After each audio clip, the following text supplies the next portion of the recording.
जगद्गुरू संत तुकाराम महाराज पालखी सोहळ्यानिमित्त आकोडे प्राधिकरण या ठिकाणी वारकऱ्यांसाठी अन्नदान आणि महाप्रसाद ठेवण्यात आलाय।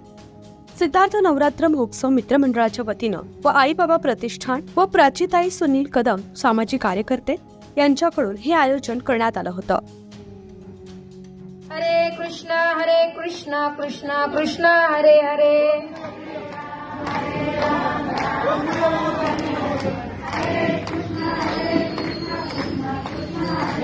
कुंडलिक वरदा हरे विठ्ठल श्री ज्ञानदेव तुकाराम पंढरीनाथ भगवान की, माऊली ज्ञानेश्वर महाराज की, जगद्गुरु तुकाराम महाराज की, बोरमलनाथांचे सांग भले।